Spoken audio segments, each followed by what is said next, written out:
Balik bansa ngayong araw ang ikalawang batch ng mga Pilipino na naipit sa giyera ng Israel at Hamas.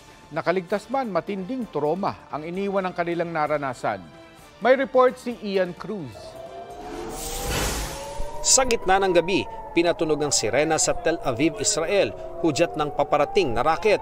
Ang raket na pakawala ng grupong Hamas, hinaharang ng Iron Dome ng Israel. Nagliwanag ang kalangitan sa pagsabog. Tuloy-tuloy ang pagpapakawala ng Hamas ng mga raket mula nang simula ng Israel ang airstrike sa Gaza. Tugon ito ng Israel sa pag-atake ng Hamas noong October 7. Sa video na kuha noong araw na iyon, kita ang pagsalakay at pamamaril ng Hamas sa isang music festival sa Southern Israel. Nasa 260 ang nasawi sa festival habang marami ang hinostage. Sa kibbutz near Oz, sariwa pa ang bakas ng karahasan noong araw na iyon. Ang ganitong tagpo, nag-iwan ng malalim na trauma sa 18 OFW na nagbalik bansa ngayong araw. Every time po na tumitunog po yung sirena po, tumatakbo na po ako sa bomb shelter.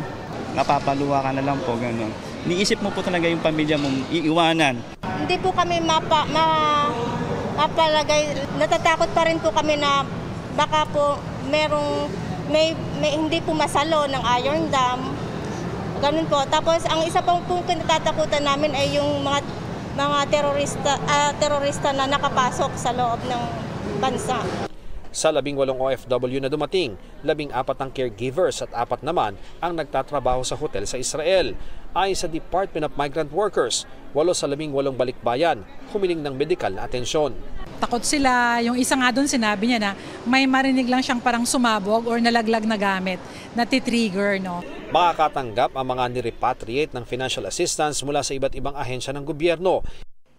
Si Maylene nakabilang sa first batch ng mga nirepatriate mula Israel nakaligtas matapos magtago sa bomb shelter noong umatake ang Hamas.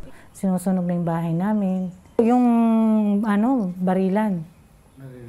Walang hinto, sir. Nakakatakot talaga. May sumusubok para pumasok sa bomb shelter nilang mag-amo. Kung mga anak, sabi ko magmahalan kayo.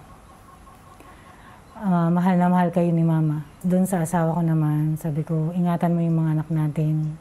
Mahal na mahal kita. Ayon kay Israel Ambassador Ilan Flas, mag-aabot ang kanilang bansa ng tulong pinansyal sa mga naulila ng 4 na nasawing Pinoy sa Israel. Tiniyak din niya ang kaligtasan ng nasa 30,000 na Pilipino sa Israel. Ian Cruz nagbabalita para sa GMA Integrated News.